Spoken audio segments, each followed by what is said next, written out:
Much like with everybody born in the 80s like myself and of those older, and a lot of people born in the early to mid 90s, the Nintendo 64 was great. It does not have as many great games as the PlayStation has. The N64 is still great nonetheless. Now, it was a lot easier for me to put together a top 10 list for the N64 because in my own personal little humble tiny opinion, the N64 really only has about 20 good games anyway, and the rest are absolute shite. But that's just my opinion. Please don't take that as absolute gospel. There are probably people out there that love all of the N64 games, but for me there's a really good reason why there weren't that many of them.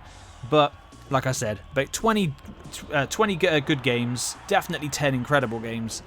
And yeah, the rest are just, you could just live without and not bother with for the rest of your life. However, this is my top 10 list. Please let me know your top 10 in the comments down below. And first up is WCW NWO Revenge. Now, I did do a video on this one not so long ago, as I had a great time playing it via backup copy. Well, what more can I won't say too much about it. Like I said, I recently made a video on it, so check that out. But this was just the go-to wrestling game for me on N64. It was incredible to play just there with friends and my brothers. It was really cool to do. The game still holds up quite well in terms of its gameplay. It's still pretty cool. It has a really cool replay camera, and it has an absolute decent roster, and the moves and everything you get to do within the game itself just kicks a lot of ass. But I had to definitely have this one on the top 10 list, as I spent a whole lot of time playing it. Up next is definitely a third-party game, as this game also came out on the PlayStation. However, the N64 version is just better. It just runs better and looks better. And that is for Toy Story 2. This game was incredible back in the day, much like the Rugrats game on the PS1. Any games back then that gave you absolute free reign to run around areas, especially as a kid in the 90s, and you're watching Toy Story, and then you can run around as Buzz Lightyear around Andy's house and Al's Toy Barn and all that kind of stuff. It was just great. You role play inside your head, you could go nuts, you could do whatever you want, but it played pretty well. Obviously it's a bit iffy now whilst I was replaying it to get footage for this. However, nostalgically and gameplay wise, still one of my favourite games on the N64. It is also one of my favourite games on PlayStation, but I'm going to give the edge to the N64 version just for the fact it runs better and looks a bit better. Up next is Lylat Wars. I think this was called Star Fox 64 in America, but here in Europe and in the UK it was called Lylat Wars. And I originally borrowed this one off of my cousin and friends, and eventually picked it up and got it then again on the 3DS when it was released over here for the 3D version. And it's just a really cool shooting. I don't need to tell you, you probably already know. It's like, that's what I notice, like a lot of people, they make these videos as if you've never heard of these absolute bangers of games before. It's like, ooh, they're on everybody's top 10 list, but ooh, you've never heard this one before.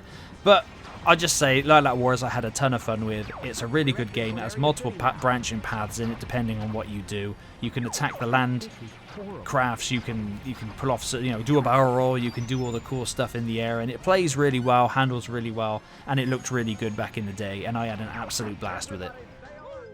I think Banjo-Kazooie is pretty much on everybody's top 10 list when it comes to the N64. I know there's also obviously Banjo-Tooie, but I don't really have any affiliation with that one. I didn't really play it. But Banjo-Kazooie I played the ever-living shit out of, and again on the Xbox 360, Yes, it was the Xbox 360. It came out on the arcade, and I played it then, and then again when Rare Replay came out on Xbox One. I also played it a ton then as well. It's a damn good platformer. It's got a lot of charm. I love the characters of Banjo and Kazooie, especially Kazooie. She is absolutely gnarly and abusive, and that's just the way she should be.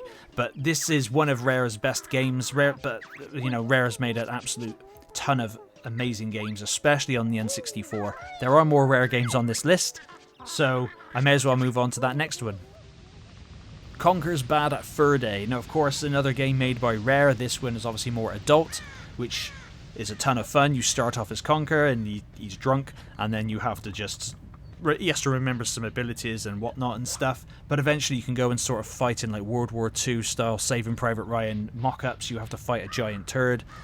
All these kind of things you'd never thought you'd see in a game on a system that's aimed towards children.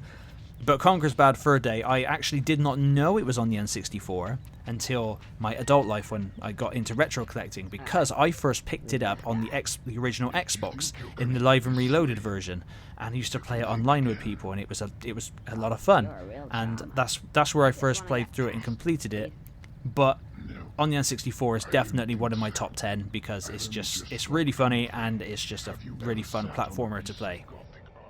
Up next is my personal favourite Star Wars game on the system. I know the N64 has Shadows of the Empire, but for me, Rogue Squadron plays just a tad bit better. This game is really cool, it handles really well, you take part in all big space battles, and of course was the first in the trilogy. The other two came out on the GameCube, and they are fantastic as well. Why we haven't had a HD remastering of this whole 3 trilogy, I do not know, but Star Wars Rogue Squadron is definitely up there and is it was an absolute blast to play. Capturing footage for it, I kind of did a few levels when I thought I don't need that much footage. I only need X amount just to put it on the list. But yeah, if you haven't checked it out, please do. It's also available, you can buy it on PC, so you can play it that way. It's just a really good Star Wars game, and that's what we want. And we want more of them. More really good Star Wars games, please. I don't think I could count the amount of hours I spent with my brother and my cousin playing Mario Kart 64. We spent a lot of time playing this game, not only the races but the battle mode. My god, we had such a great time with the battle mode, throwing shells at one another and just trying to take each other out and knock the balloons down. It still handles very, very well. Whilst I was capturing footage, I was very impressed, and it just, to me, obviously looking at it now whilst I was capturing footage, I was like, oh, it doesn't look as good as I remember. But back then, it looked phenomenal. It was like, oh my god, this is amazing.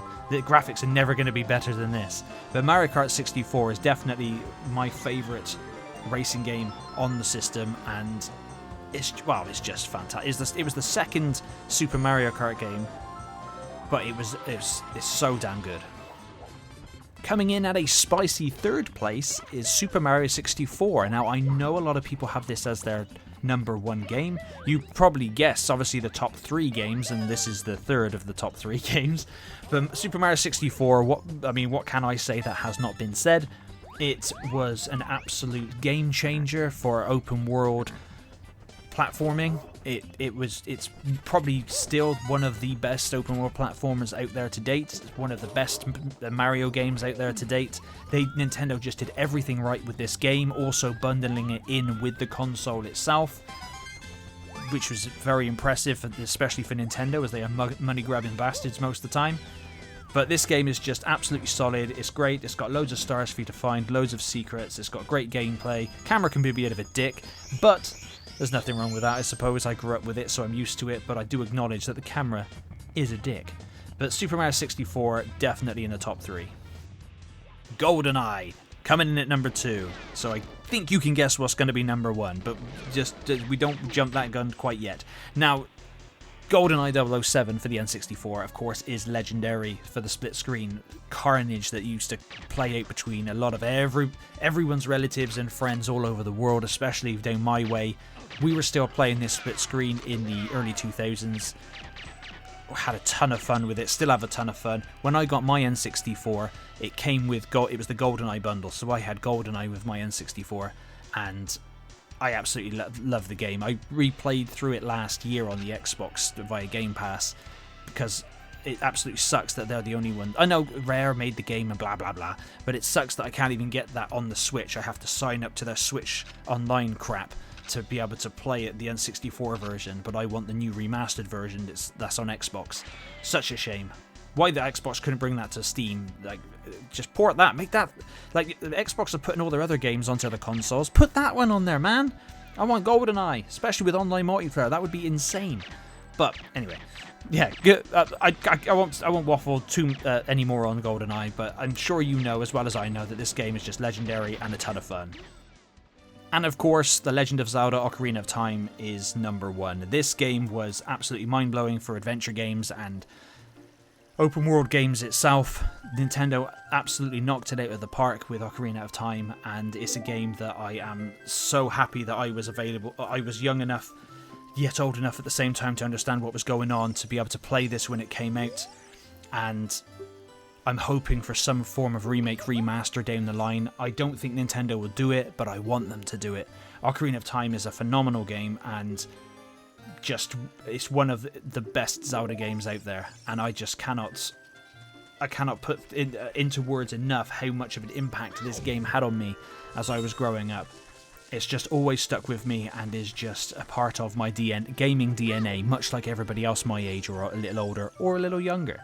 But anyway, that's my top 10 list for the N64. Please let me know down below what your top 10 list is, and I hope to see you on the next one. If you have any suggestions for a top 10 list that you'd like me to see my opinion, I don't know why you would, but if you did want to see my opinion on, please pop it in the comments down below. I think the next one I'm going to be doing is Game Boy, which is weird, but I'm going to be doing Game Boy, then Game Boy Color, Game Boy Advance. I'll be doing Sega I did Mega Drive. I'm not going to do Master System because I have no experience with Master System, so I couldn't give you a top 10. I'm not doing top 10 on Sega Saturn because Sega Saturn sucks ass. But Dreamcast, yes. PlayStation, I've done, I think. PS2 I shall do. PS3 I shall do. And then I'll probably stop. PS Vita and PSP, yes. But I'll stop after that. DS and 3DS I'll do. I'm not going to do PS4 or whatnot because that's just, it just goes too silly. But Xbox and original Xbox and 360 I'll do. I'm going to be selective. I'm not going to do every console known to man, but the ones I have the most experience with, those are the ones I'll do. But anyway, that's enough waffling from me. Thank you very much for watching.